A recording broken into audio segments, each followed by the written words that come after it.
Libya remains trapped in a spiral of violence, encompassing armed groups, sectarian ethnic groupings, and external influence, 11 years after NATO's military intervention to overthrow Colonel Muammar al-Gaddafi. However, this was not always the case. Thanks to its massive oil deposits, Libya was once one of the most opulent countries on the African continent. However, after Gaddafi's demise, the African country was divided between rival governments in the east and west, as well as many armed groups battling for power, influence, and money. Watch the video till the end as we tell you about the reign of one of the most historic figures in the world, and let you make the decision for yourself whether Libya was better with Gaddafi in power or not. The Senussi dynasty. After World War II ended, Libya was given to France and the United Kingdom, and both countries mutually decided to link it administratively to their possessions in Algeria and Tunisia, which left the North African country to be administered by the Senussi dynasty under King Idris I. For years, the exploitation of wealth did not result in benefits for the people of Libya, even when oil reserves were discovered in 1959. During the monarchy, the country suffered from a lack of progress in areas such as education, health, housing, and social security. Only 250,000 people out of a population of 4 million were able to read and write. The Gaddafi Revolution. Then a group of officers led by Colonel Muammar al-Gaddafi overthrew the Senussi dynasty, which had ruled the country since its independence in 1951. They declared actual independence and drove out the country's leading foreign forces, with the goal of distributing advantages and prosperity to all Libyans. The victory of the revolution in 1969 signified a paradigm shift, prompting the new government to employ oil revenues to increase redistributive measures among the populace, resulting in a new model of economic and social development for the country. The nationalization of various Western oil companies, such as British Petroleum, and the formation of the National Oil Corporation typified the configuration of a more socialist model. Gaddafi repealed the post-1951 Libyan constitution and replaced it with his own political theory, based on his 1970s Green Book. Gaddafi's system was known as Jamahiriya, which was based on the Legislative General People's Congress that consisted of 2,700 representatives from basic people's congresses and the Executive General People's Committee, which was led by a General Secretary. Socialist People's Libyan Arab Jamahiriya. After these basic rules, Colonel Gaddafi and 12 other army officers, known as the Revolutionary Command Council, launched a total reconstruction of Libya's political system, society, and economy in the first 7 years after the revolution in 1969.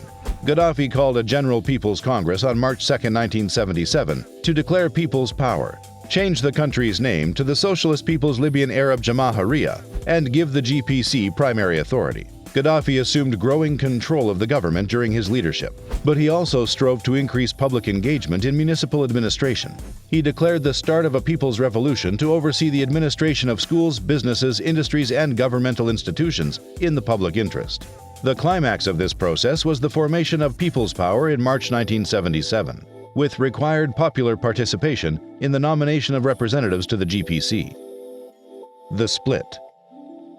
The General People's Congress declared the vesting of power in the masses and the separation of the state from the revolution in March 1979, which marked the end of the Libyan leadership transition that began in 1976.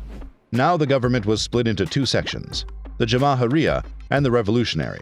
The General People's Congress, the General People's Committee, and the local Basic People's Congresses made up the Jamahiriya sector. Gaddafi resigned as General Secretary of the General People's Congress, and Abdul Ati al-Obeidi, who had served as Prime Minister since 1977, took his place. The revolutionary sector was led by Gaddafi as leader of the revolution, and the surviving members of the Revolutionary Command Council was in charge of the Jamahiriya sector. The revolutionary sector's leaders were not eligible for election because of their role in the 1969 coup. They were in charge of the revolutionary committees, which were ostensibly grassroots organizations that kept people involved in the movement. As a result, while not holding a formal government position after 1979, Gaddafi maintained authority over the government and the country while also remaining the military's supreme commander. Internal and external relations. Gaddafi was able to successfully cope with two key challenges in Libyan society at the national level.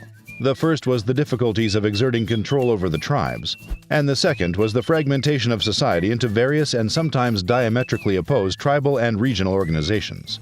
Gaddafi was able to hold together these disparate 140 tribes, each with their own traditions and origins. Gaddafi tried to enhance connections with neighbors such as Egypt, Morocco, Syria, Tunisia, and Chad, while also retaining tight ties with France and Russia. Gaddafi also maintained links with Latin American countries like Venezuela and Cuba, allowing him to establish a large network of contacts and wield unwelcome influence over Europe and the United States. Giving back to the people. Gaddafi's government offered newlyweds a $50,000 incentive to help them purchase their first home.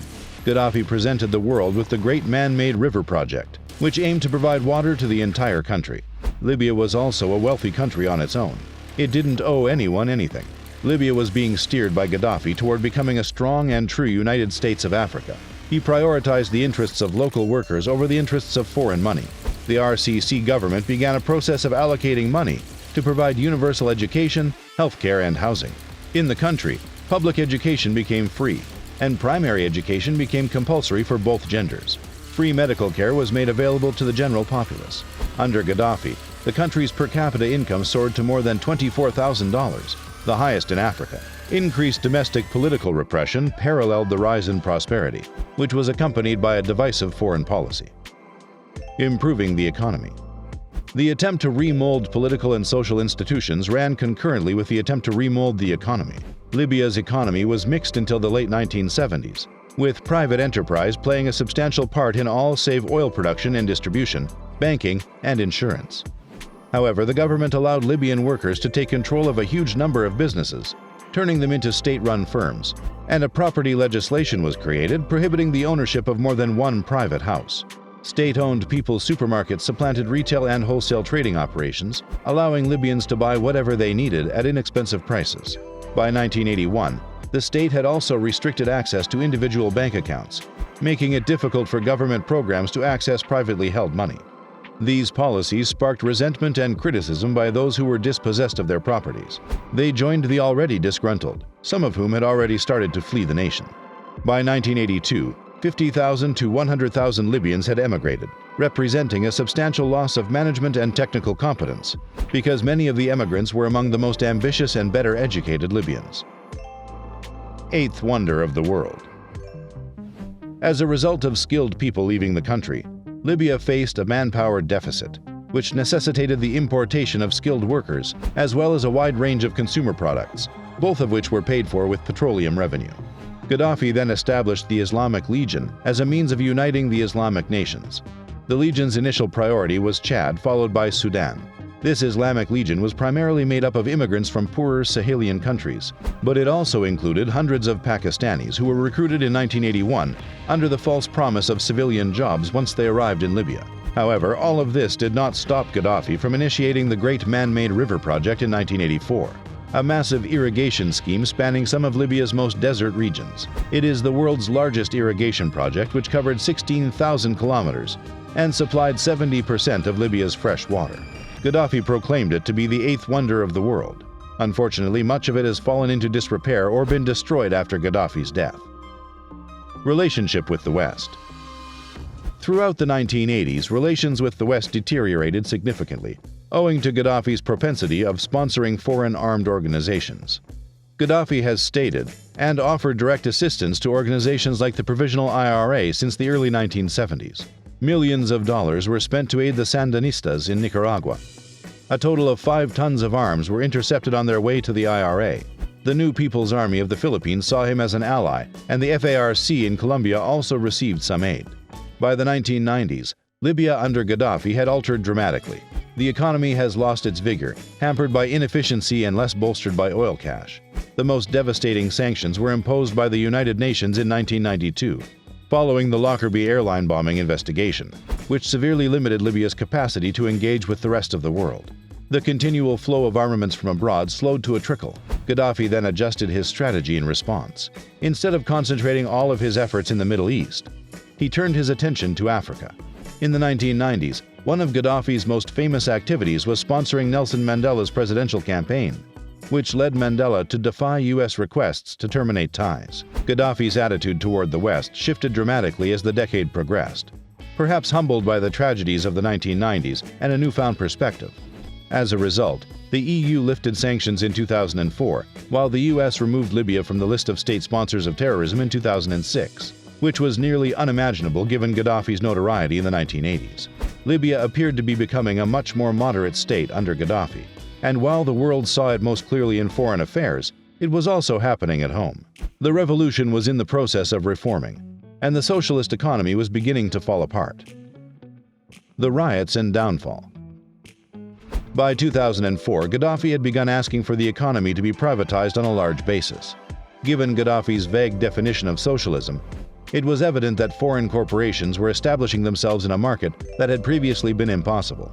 Following a six-fold rise in foreign investment between 2003 and 2004, public demonstrations erupted, prompting some government hardliners to reverse course in 2006.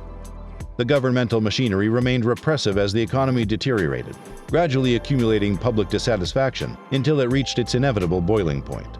The initial modest protests, which would eventually turn into an insurrection, began in January 2011. At the beginning, basic non-violent protests for local issues turned into demands for rights, which erupted into rioting.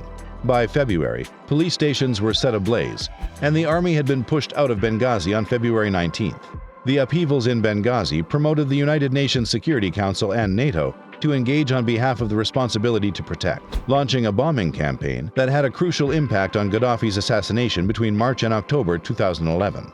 Gaddafi controlled Libya for 42 years, guiding the country to great social, political, and economic progress that was acknowledged and praised by many African and Arab countries at the time.